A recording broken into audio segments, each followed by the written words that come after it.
नमस्कार दोस्तों। Research data management एक काफ़ी महत्वपूर्ण टॉपिक है इंटरव्यू के पॉइंट ऑफ व्यू से, और आज हम इसे समझने की कोशिश करेंगे किस तरह से सवाल इससे बन सकते हैं और हमें जवाब कैसे देना है। रिसर्च डाटा मैनेजमेंट क्या है? रिसर्च डाटा मैनेजमेंट वह प्रक्रिया है जिसमें शोध रिसर्च के दौरान हम डाटा को एकत्रित करते हैं, व्यवस्थित करते हैं, सुरक्षित रखते हैं और डॉक्यूमेंटेशन करते हैं और शेयर करते हैं, और भविष्य के लिए संरक्षित करना भी शामिल होता है। RDM is a process of organizing, storing, documenting, protecting, sharing, and preserving research data throughout its life cycle. In a simple words, taking care of research data from its worth to long-term preservation.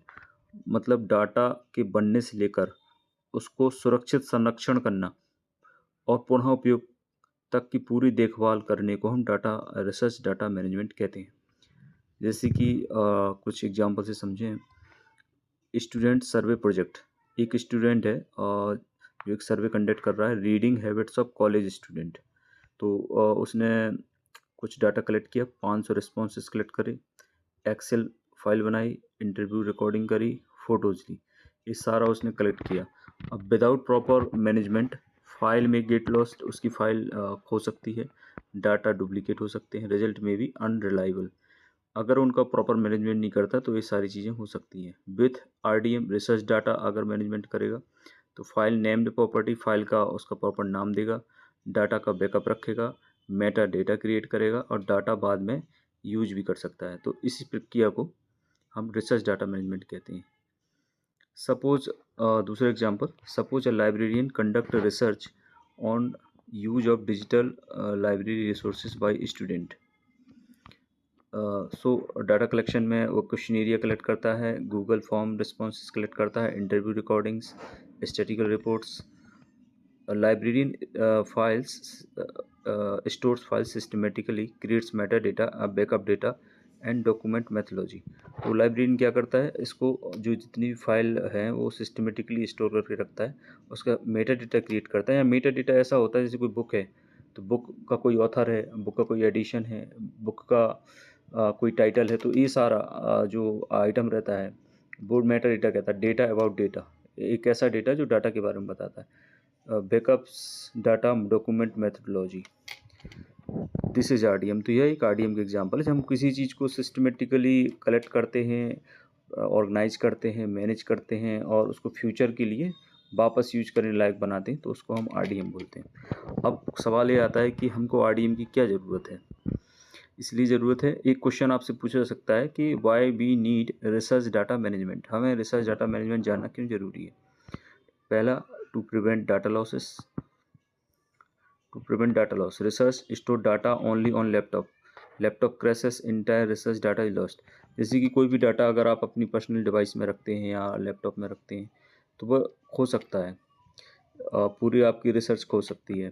तो इसलिए RDM नहीं है, इस वजह से हो सकती है। लेकिन अगर आपके पास IDM का नॉलेज होता कि उसको कैसे स्टोर करना है, कैसे प्रिजर्व करना है, तो आप गूगल ड्राइव का यूज करते, बैकअप का यूज करते, इंस्टीट्यूशनल रिपोजिटरीज में आप अपने डाटा को डालते या एक्सटर्नल हार्ड डिवाइस में डालते। तो RDM आपको ये सिखाता है कि आपको डाटा को आपको कैसे प्रिजर्व करना है, कैसे स्टोर करना है, कैसे मैनेज करना है। और साथ ही टू सेव टाइम, ये टाइम को बचाने का भी काम करता है। Research completed 2 years ago, professor where is the final database, without organization researcher spend hours searching। अगर आपका डाटा ऑर्गेनाइज नहीं होगा तो आप उसको ढूंढ नहीं पाएंगे। लेकिन अगर आप RDM का यूज करते हैं, रिसर्च को ऑर्गेनाइज करना जानते हैं और रिसर्च सर्वे और फाइनल डाटा को आप ऑर्गेनाइज करना चाहते हैं तो आप उसको बेटर तरीके से खोज सकते हैं कम समय में। टू इम्प्रूव रिसर्च क्वालिटी, यह रिसर्च क्वालिटी भी बढ़ाता है। हाउ डाटा कलेक्टेड, डाटा किस तरीके से कलेक्ट किया गया है, सर्वे क्वेश्चंस कैसे यूज हुए, सैम्पलिंग मेथड कौन सी आपने ली है। तो आप अगर रिसर्च RDM जानते, रिसर्च डाटा मैनेजमेंट जानते हैं तो आप अपनी जो रिसर्च की क्वालिटी है उसको बढ़ा सकते हैं। और साथ ही आप sharing to enable data sharing, आप RDM से डाटा को ईजिली शेयर कर सकते हैं और फेयर प्रिंसिपल को भी सपोर्ट कर सकते हैं। यानी एक ऐसा हम डाटा तैयार करते हैं, एक ऐसा सिस्टम बनाते हैं जो फाइंडेबल हो, एक्सेसिबल हो और इंटरऑपरेबल हो और रीयूजेबल हो। इसको मैं अलग से फेयर प्रिंसिपल को समझाऊंगा। अभी हम ये समझ रहे हैं कि हमें RDM की क्यों आवश्यकता है, क्योंकि सवाल ये आपसे पूछा जा सकता है कि एक लाइब्रेरियन को RDM के बारे में जानना क्यों ज़रूरी है। To meeting funding requirement, many organizations require data management plans, data sharing policies. कई ऐसी ऑर्गेनाइजेशन होती हैं जिनको ये आरडीएम से रिलेटेड चीज़ें ज़रूरी होती हैं जानना। जैसे डाटा मैनेजमेंट, उनको प्लान्स की ज़रूरत होती है, शेयरिंग पॉलिसी की ज़रूरत होती है। जैसे गवर्नमेंट फंडिंग एजेंसी हैं, यूनिवर्सिटीज़ हैं, रिसर्च काउंसिल हैं। तो विदाउट आरडीएम फंडिंग अफेक्ट हो सकती है। अगर आपके पास प्रॉपर डाटा है, अगर तो गवर्नमेंट उस डाटा के हिसाब से आपको फंडिंग देती है, कई एजेंसियाँ फंडिंग देती हैं। अगर पूरी तरीके से आपके यहाँ डाटा मैनेज है और सुरक्षित है, क्वालिटी वाला है, तो वो उस डाटा को आप दे करके आप अपनी फंडिंग भी रेज कर सकते हैं। कई ऐसे प्रोजेक्ट होते हैं। तो मतलब कुल मिला के आपके पास दस्तावेज अच्छे होंगे और तरीके के होंगे, रिसर्च अच्छे से की होगी, तो उस अच्छी रिसर्च के बेस पे आपको फंडिंग मिल सकती है गवर्नमेंट की तरफ से। टू सपोर्ट फ्यूचर रिसर्च, ये सर्वे कंडक्टेड इन 2025 में यूजफुल इन 2035। ये फ्यूचर रिसर्च के लिए भी आपका आरडीएम काम आता है। फ्यूचर रिसर्च इसको कंपेयर कर सकते हैं। अब ये आए लाइब्रेरियन को क्यों जानना ज़रूरी है। Why librarian need to know research data. Earlier, इसके पहले जो लाइब्रेरियन काम करते थे वो क्या करते थे, books, journal, newspaper, reference sources को मैनेज करने का काम करते हैं। आज भी करते हैं, बट आज यूनिवर्सिटीज़, रिसर्च इंस्टीट्यूशन में बहुत अमाउंट का डाटा जनरेट होता है। Huge amount of data is generated. जैसे कि रिसर्च डाटा हो गया, database, survey result, audio video files, thesis, dissertation, तो ये सारे काफ़ी मात्रा में जनरेट हो रहे हैं। Therefore librarian must understand research data management, इसलिए लाइब्रेरियन को ये जानना बहुत ज़रूरी है। क्योंकि लाइब्रेरियन आज सिर्फ ये नहीं है कि सिर्फ बुक्स को आपको कलेक्ट करना है, प्रिजर्व करना है।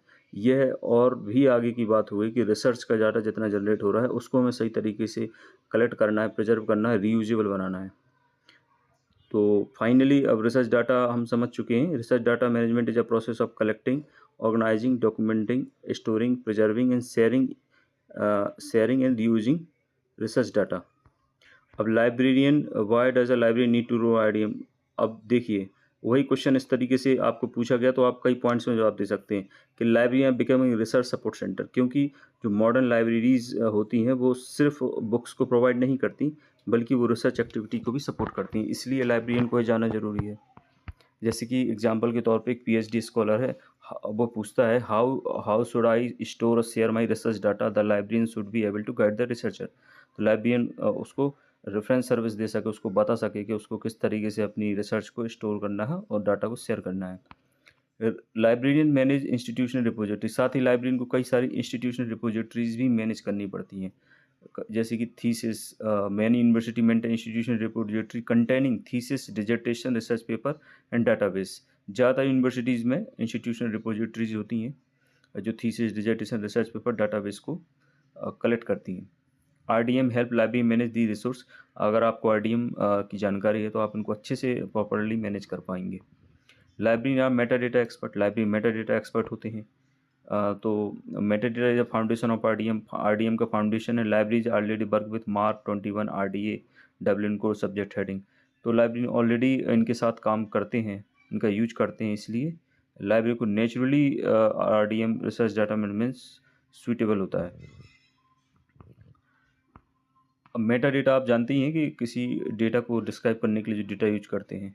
जैसे अगर हमें पेड़ को डिस्क्राइब करना है तो हम बोलेंगे कि उसके हरे ग्रीन पत्ते होते हैं या उसमें फ्रूट्स होते हैं या ब्रांचेस होती हैं, तो वो मेटा डेटा होता है। या किसी पुस्तक को डिस्क्राइब करना है तो किसी पुस्तक का एक ऑथर होता है, टाइटल होता है, उसका कोई सब्जेक्ट होता है, कोई पब्लिकेशन होता है, कोई ईयर होती है, कोई एडिशन होता है, तो ये मेटा डेटा होता है।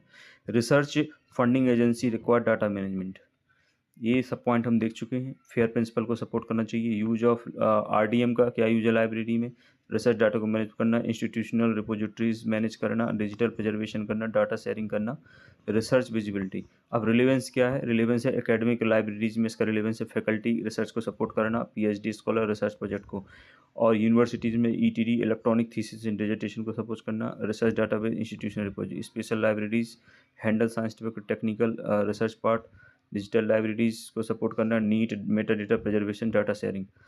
Example from university library, research topic reading habit of university student.